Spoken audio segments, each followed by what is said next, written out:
Welcome students. तो आज का हमारा टॉपिक है इंट्रोडक्शन टू मिनरोलॉजी। ठीक है, तो मिनरोलॉजी क्या होती है, मिनरोलॉजी किस चीज़ के बारे में मिनरोलॉजी में पढ़ा जाता है, ये सारी चीज़ें हम इसमें डिस्कस करेंगे। ठीक है, तो पहले देखते हैं कि आपकी मिनरोलॉजी क्या है। मिनरोलॉजी कहा जाता है the study of chemical atomic structure, the study of chemistry, atomic structure, physical properties and genesis of minerals। किसके बारे में पढ़ना है? मिनरल्स के बारे में पढ़ना है। ठीक है, तो उसे कहा जाता है मिनरोलॉजी। मिनरोलॉजी में एक तो आपकी केमिस्ट्री के बारे में पढ़ा जाता है। किसकी केमिस्ट्री? मिनरल की केमिस्ट्री के बारे में पढ़ा जाता है, उनके एटॉमिक स्ट्रक्चर के बारे में पढ़ा जाता है, फिजिकल प्रॉपर्टीज के बारे में पढ़ी जाती है, और उन मिनरल्स के जीनिसिस मतलब उन मिनरल्स के ओरिजिन के बारे में पढ़ा जाता है। तो इसे कहते हैं mineralogy, the study of chemistry, atomic structure, physical properties and genesis of minerals. ये हुई आपकी मिनरोलॉजी। ठीक है, तो मिनरोलॉजी में और क्या है? सब मिनरोलॉजिकल टॉपिक जैसे क्रिस्टल केमिस्ट्री है, ठीक है, डिस्क्रिप्टिव मिनरोलॉजी है, क्रिस्टलोग्राफी है, मिनरल जीनिसिस है। जैसे पहले अगर हम क्रिस्टल केमिस्ट्री के बारे में बात करें तो क्रिस्टल केमिस्ट्री में रिलेशन ऑफ केमिकल कंपोजिशन और टू एटॉमिक स्ट्रक्चर। ठीक है, इसमें पढ़ा क्या जाता है? इसमें पढ़ा जाता है chemistry of chemical composition to atomic structure. इसमें केमिकल कंपोजिशन से लेके उसके एटॉमिक स्ट्रक्चर, किसके? मिनरल के एटॉमिक स्ट्रक्चर तक पढ़ा जाता है। ठीक है, और इसमें जो चीज़ें हैं इसके बाद है नेक्स्ट डिस्क्रिप्टिव मिनरोलॉजी में documenting physical and optical properties. Descriptive mineralogy में आप क्या करते हो? फिजिकल प्रॉपर्टीज के बारे में पढ़ते हो मिनरल्स की, ऑप्टिकल प्रॉपर्टीज के बारे में मिनरल्स की पढ़ते हो। ठीक है, इसके बाद ये क्रिस्टलोग्राफी में जो चीज़ें पढ़ी जाती है वो उसमें relation of crystal symmetry and form to atomic structure. ये जो क्रिस्टलोग्राफी, जैसे हमने लास्ट टाइम पढ़ा क्रिस्टलोग्राफी, तो क्रिस्टलोग्राफी में आपके रिलेशन टू क्रिस्टल सिमेट्री के बारे में पढ़ा जाता है, क्रिस्टल के फॉर्म्स के बारे में पढ़ा जाता है, एटॉमिक स्ट्रक्चर के बारे में पढ़ा जाता है। ठीक है, और उसके बाद आपके मिनरल जीनेसिस में जो है interpreting the geological setting in which the mineral forms from its physical, chemical and structural attributes and it's associated minerals. ठीक है, तो मिनरल जीनेसिस में जो चीज़ें पढ़ी जाती हैं उसमें आपके interpreting the geological settings means किस कंडीशन में, किन जियोलॉजिकल सेटिंग्स में आपका मिनरल्स बना है। ठीक है, in which the mineral forms from its physical, chemical, और वहां से लेके इनके जियोलॉजिकल सेटिंग से लेके आपके मिनरल के फिजिकल, केमिकल और स्ट्रक्चरल एट्रीब्यूट्स के बारे में पढ़ा जाता है। ठीक है, तो ये सारी चीज़ें आपके मिनरोलॉजी में एक्चुअल में पढ़ी जाती है। आपके क्रिस्टल केमिस्ट्री के बारे में पढ़ी जाती है, कंपोजिशन, एटॉमिक स्ट्रक्चर के बारे में पढ़ा जाता है, मिनरल्स की फिजिकल प्रॉपर्टीज और ऑप्टिकल प्रॉपर्टीज के बारे में पढ़ा जाता है, जिसे डिस्क्रिप्टिव मिनरोलॉजी कहते हैं। क्रिस्टलोग्राफी में आपके क्रिस्टल के सिमेट्री के बारे में, उसके फॉर्म के बारे में, उसके एटॉमिक स्ट्रक्चर के बारे में पढ़ा जाता है। मिनरल जीनेसिस में आपके मिनरल किस सेटिंग में, किन जियोलॉजिकल सेटिंग्स में, किस इन्वायरमेंट में आपके मिनरल्स फॉर्म हुए हैं, उनकी फिजिकल प्रॉपर्टीज, उनकी केमिकल प्रॉपर्टीज और उनके स्ट्रक्चरल एट्रीब्यूट्स को भी पढ़ा जाता है। ठीक है, तो ये जो मिनरोलॉजी है इसको अगर हम देखें, mineralogy is fundamental to an understanding of geology. तो वो आपकी जो मिनरोलॉजी है उसको डिफरेंट जियोलॉजी के डिफरेंट ब्रांचेस में इसका यूज़ होता है, डिफरेंट एस्पेक्ट्स में इसमें यूज़ होता है, डिफरेंट तरीके से आपकी जियोलॉजी में मिनरोलॉजी का जो है यूज़ होता है। जैसे अगर हम थोड़ी देर के लिए देख लें पेट्रोलॉजी आप जानते हो, पेट्रोलॉजी कहा जाता है स्टडी ऑफ रॉक्स। ठीक है, रॉक्स के बारे में स्टडी करना। तो जब तक आप मिनरल के बारे में आपको पूरी डिटेल पता नहीं होगी, मिनरल के बारे में आपके पास इंफॉर्मेशन नहीं होगी, मिनरल की केमिकल कंपोजिशन के बारे में, मिनरल की फिजिकल प्रॉपर्टीज, ऑप्टिकल प्रॉपर्टीज, उनके केमिकल प्रॉपर्टीज और उनके स्ट्रक्चर के बारे में, एटॉमिक स्ट्रक्चर के बारे में पता नहीं होगा, तब तक आप पेट्रोलॉजी को स्टडी नहीं कर सकते। ठीक है। The origin of rocks, evaluating the structure, texture and chemistry of their minerals. ठीक है। तो पेट्रोलॉजी में जैसे हम जानते हैं कि रॉक्स के बारे में पढ़ा जाता है, उनके स्ट्रक्चर्स के बारे में पढ़ा जाता है, उनके टेक्सचर्स के बारे में पढ़ा जाता है, और उनकी केमिस्ट्री के, उनके अंदर रॉक्स मिनरल से ही बने होते हैं एक्चुअल में। ठीक है। रॉक्स मिनरल से ही बने होते हैं। जब तक आप मिनरल्स को स्टडी नहीं करोगे तब तक रॉक के स्ट्रक्चर के बारे में भी नहीं जान सकते, तब तक आप मिनरल के टेक्सचर के बारे में भी नहीं जान सकते, तब तक आप मिनरल की एक्चुअल केमिस्ट्री या उनकी कंपोजिशन के बारे में भी नहीं जान सकते। ठीक है। तो उसके बाद नेक्स्ट जियो केमिस्ट्री में इसका यूज होता है। जैसे हमारा ये लास्ट टाइम हमने पढ़ा जियो केमिस्ट्री, तो आप जानते हो मिनरोलॉजी का जियो केमिस्ट्री में भी बहुत ज्यादा इंपॉर्टेंस है। ठीक है। Study of chemistry of minerals at surface and at high pressure temperature condition. ठीक है। तो ये जियो केमिस्ट्री के बारे में, जियो केमिस्ट्री में भी मिनरल्स के बारे में, जब तक जियो केमिस्ट्री पढ़ने के लिए आपके पास मिनरल्स के बारे में इंफॉर्मेशन होनी चाहिए। ठीक है। जियो केमिस्ट्री में पढ़ा क्या जाता है? जियो केमिस्ट्री में आपके मिनरल्स की केमिस्ट्री को पढ़ा जाता है सरफेस पे। ठीक है। और हाई टेम्परेचर और प्रेशर कंडीशन में, जैसे हमने लास्ट टाइम पढ़ा, हमने लास्ट टाइम आपके माइनर एलिमेंट, मेजर एलिमेंट और आपके ट्रेस एलिमेंट्स के बारे में पढ़ा। उसमें कंपिटेबल एलिमेंट्स, नॉ इनकम्पिटेबल एलिमेंट्स पढ़ा हमने ट्रेस एलिमेंट्स में। तो वहाँ देखा कि एटॉमिक सब्स्टिट्यूशन को देखा, एटॉमिक बाउंडिंग को देखा। तो ये सारी चीज़ें आपके, ये सारी चीज़ें जो है आपके मिनरल के अंदर ही होती हैं। केमिकल बाउंडिंग होगी तभी क्रिस्टल बनेगा, तभी आपका मिनरल बनेगा। ठीक है। उसके बाद स्ट्रक्चरल जियोलॉजी में भी पढ़ी जाती है। स्ट्रक्चरल जियोलॉजी में आपकी ग्रेन्स या रॉक्स के बारे में, रॉक के डिफॉर्मेशन के बारे में पढ़ा जाता है। ठीक है। रॉक के डिफॉर्मेशन कहने का मतलब है, अगर किसी कोई रॉक जो है प्रेशर और टेम्परेचर कंडीशन में अगर उसमें चेंजेस आती हैं तो उसे डिफॉर्मेशन कहा जाता है। वहाँ जो मिनरल ग्रेन्स होंगे उस रॉक के अंदर, वो खुद को ओरिएंटेशन करते, ओरिएंट करते हैं। ठीक है। जिस वजह से आपके रॉक के या क्रिस्टल में चेंजेस आते हैं या मिनरल्स में चेंजेस आते हैं, जिस वजह से आपके ओवरऑल रॉक में डिफरेंट स्ट्रक्चर्स डेवलप होते हैं। ठीक है। तो इसलिए वहाँ पे भी मिनरल्स के बारे में आपके पास इंफॉर्मेशन होना इम्पॉर्टेंट है। उसके बाद वेदरिंग के बारे में हमने पढ़ा है पहले, तो उसमें study how biosphere, hydrosphere and atmosphere interact with minerals. उसमें पढ़ा जाता है कि आपके बायोस्फीयर या हाइड्रोस्फीयर या एटमॉस्फेयर में आपके मिनरल्स किस तरह इंटरेक्ट, मतलब आपने पढ़ा होगा लास्ट टाइम कि आपकी वेदरिंग होती है, फिजिकल वेदरिंग होती है, केमिकल वेदरिंग होती है। तो वहाँ पे आपने देखा कि डिफरेंट मिनरल्स में किस तरह चेंज आती है, डिफरेंट मिनरल्स किस तरह से फॉर्म होते हैं, ये सारी चीज़ें आपने वेदरिंग में पढ़ी। ठीक है। और उसके बाद इकोनॉमिक जियोलॉजी में भी आपकी मिनरोलॉजी का रोल होता है। इसमें कैसे कि जैसे आप कहीं पे कोई ओर मिल रहा है, ओर कहते हैं इकोनॉमिक मिनरल को। ठीक है। जिस मिनरल की कुछ इंपॉर्टेंस हो, कुछ इकोनॉमिक वैल्यू हो, वो मिनरल जो है एक्चुअली मिनरल्स ही, वो और डिपॉजिट जो है एक्चुअली मिनरल्स ही होते हैं। ठीक है। वे कुछ इकोनॉमिक मिनरल होते हैं। ठीक है। कुछ इकोनॉमिक मिनरल होते हैं। ठीक है। कुछ रॉक फॉर्मिंग मिनरल्स होते हैं। तो इकोनॉमिक मिनरल उन्हें कहा जाता है जिनकी कोई इकोनॉमिक वैल्यू हो। तो जब तक आपके पास मिनरल्स के बारे में इंफॉर्मेशन नहीं होगी तब तक आप इकोनॉमिक जियोलॉजी को भी नहीं पढ़ सकते। ठीक है।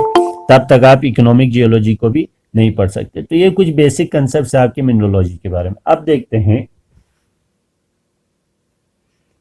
कि हम अभी तक कह रहे हैं मिनरल मिनरल मिनरल। ठीक है।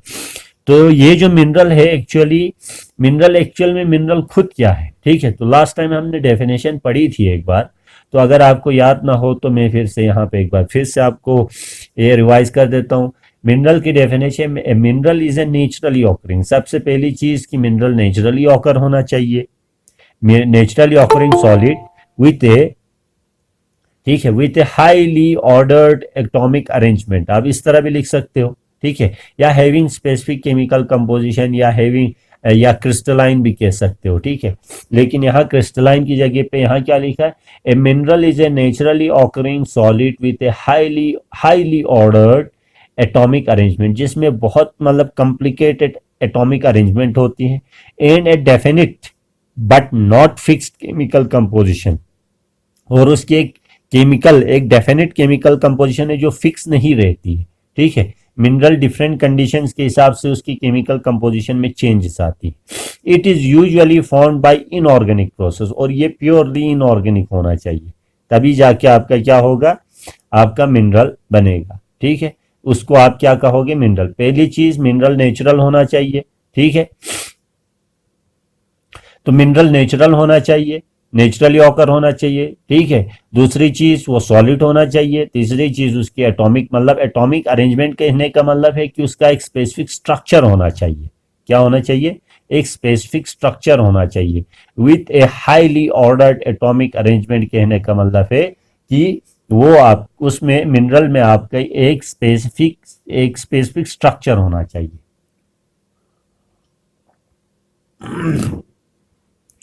ठीक है। And a definite but not fix chemical composition, और उसकी एक स्पेसिफिक या डेफिनेट केमिकल कंपोजिशन होनी चाहिए जो फिक्स नहीं रहती, वो कंडीशन के हिसाब से चेंज भी हो सकती है। It is usually found by inorganic process, और तीसरी चौथी चीज कि वो इनऑर्गेनिक होना चाहिए, ठीक है। तो ये डेफिनेशन आपने लिख भी होगी और आपको समझ में भी आई होगी, ठीक है। उसके बाद थोड़ा सा आगे चलते हैं कि मिनरोलॉजी, एक्चुअली मिनरोलॉजी की जो स्टोरी है, कहाँ से एक्चुअली मिनरोलॉजी का जो कंसेप्ट है वो आया, कहाँ से शुरू हुआ। तो mineral science begins with renaissance Agricola de re metallica 1556 mining and metallurgy method. 1556 से ये जो मिनरोलॉजी का जो कंसेप्ट है, मिनरल्स का जो कंसेप्ट आया है, ठीक है। Nicolas Steno, Danish Niels Stensen, constant crystal phase angle 1669 में, ये जो डेनिश क्या कहते हैं इसे, डेनिश जो साइंटिस्ट है निकोलस स्टेनो, ठीक है। 1666 में इन्होंने क्या किया, कांस्टेंट क्रिस्टल फेस एंगल्स को एक करने की कोशिश, स्टडी करने की कोशिश की 1669 में, ठीक है। और 1556 ऊपर जो देखा वहां पे कुछ माइनिंग की गई, अर्थ के अंदर से कुछ मेटलर्जिक मेथड्स यूज करके मिनरल्स को एक्सप्लोर करने की कोशिश की, माइन करने की कोशिश की, ठीक है।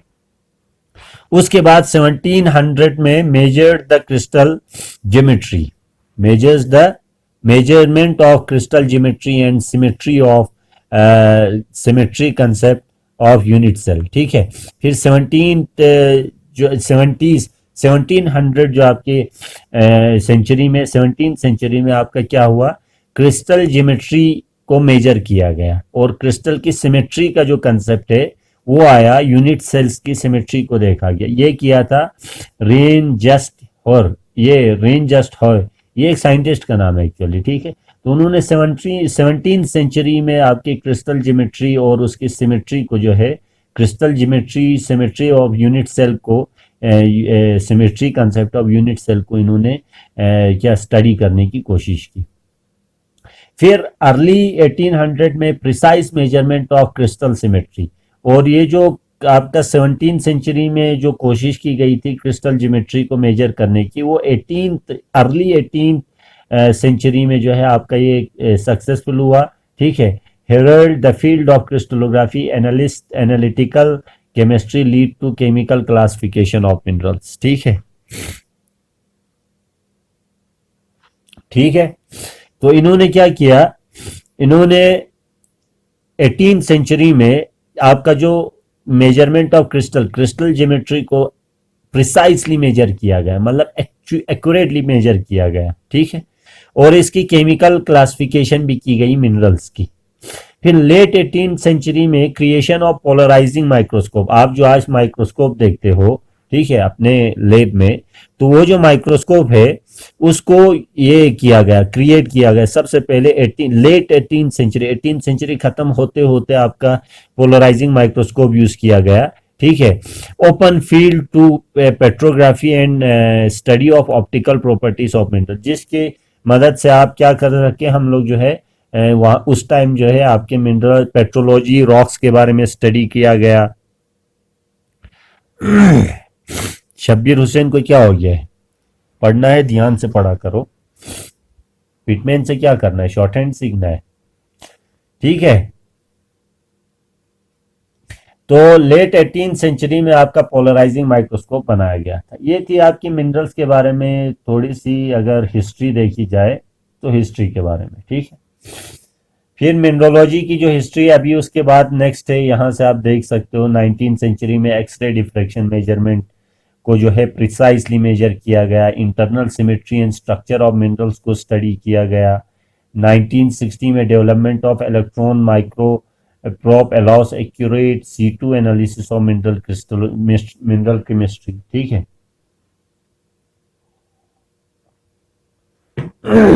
सॉरी। तो 1960 में क्या हुआ, इलेक्ट्रॉन माइक्रोस्कोप बनाया गया। 1960 में इलेक्ट्रॉन माइक्रोस्कोप बनाया गया, ठीक है। और उसके बाद जो है आपका 1970 में development of transmission electron microscope allow visualization of atomic structure and symmetry. 1970 में आपके ट्रांसमिशन ऑफ इलेक्ट्रॉन माइक्रोस्कोप को जो है और ज़्यादा उसमें एडवांसमेंट आई, जिसकी मदद से आप एटॉमिक स्ट्रक्चर और उसकी सिमेट्री को, मिनरल्स की सिमेट्री को आप इजीली आइडेंटिफाई कर पाए। 1980 में ion micro probe allowed to study isotopic composition of mineral. फिर ये जो आइसोटॉपिक कंपोजिशन है, सेम जो कंपोजिशन है उसे स्टडी करने में मदद मिली, ठीक है। उसके बाद 1981 में scanning tunneling microscope for elements, ठीक है। यहाँ लेफ्ट जो फोटोग्राफ में दिखाया गया है इसको, ये स्कैनिंग टनलिंग माइक्रोस्कोप, ये एक माइक्रोस्कोप है, इतना बड़ा माइक्रोस्कोप आप देख सकते हो, ये पूरा माइक्रोस्कोप है, ठीक है, जिसकी मदद से एलिमेंट्स को ये किया गया है, ठीक है, एलिमेंट्स को स्टडी करने में आसानी हुई। Early 2000 to present investigation role of acidic and basic fluids in metamorphism. उसके बाद अर्ली 2000 के बाद आज तक का, अभी प्रेजेंट तक का जो है उसमें क्या हुआ, एसिडिक और बेसिक फ्लूइड्स का यूज किया गया मेटामॉर्फिज्म में। जो एसिडिक और फ्लूइड्स, ये बेसिक जो फ्लूइड्स होते हैं उनको इन्वेस्टिगेट किया गया, ठीक है। उसके बाद classification and naming of minerals, ठीक है। तो क्लासिफाई कैसे करते हैं मिनरल्स को नेमिंग कैसे करते हैं उसके बारे में। Classified by anions, oxide, silicates, sulphides, halides, phosphates, ठीक है। तो आप एनायंस के बेस पे भी कर सकते हो। क्लासिफाइड बाय इंटरनल एनायंस और केटायंस, यहाँ पे एनायंस एंड केटायंस लिखना, ठीक है। तो उसके बेस पे भी क्लासिफिकेशन बाय एनायंस के बेस पे किया। Classification by internal crystal structure के बेस पे आप मिनरल्स को क्लासिफाई कर सकते हो।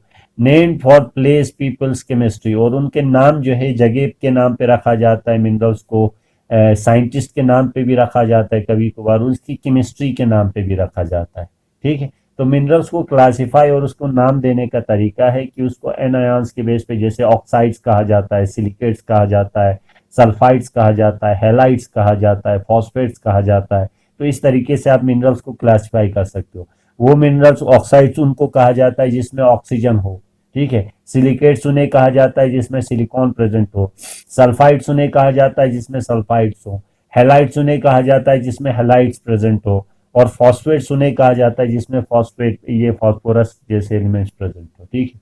उसके अलावा उसको क्रिस्टल स्ट्रक्चर के बेस पे भी, इंटरनल क्रिस्टल स्ट्रक्चर के बेस पे भी किया जाता है क्लासिफाई। जैसे हम देखते हैं आइसोमेट्रिक सिस्टम, ये ऑर्थोरोम्बिक सिस्टम, उनके क्रिस्टल स्ट्रक्चर के बेस पे किया जाता है, ठीक है, उनके क्रिस्टल स्ट्रक्चर के बेस पे भी किया जाता है, ठीक है। उसके बाद external form reflects internal form, जैसे एक्सटर्नल जैसा मिनरल दिखता है, ये सब चीजें हम पहले पढ़ चुके हैं। मिनरल जैसे बाहर से दिखता है वो उसके एक्चुअली अंदर के एटॉमिक स्ट्रक्चर के बेस पे होता है, ठीक है, एटॉमिक अरेंजमेंट के बेस पे होता है, ठीक है।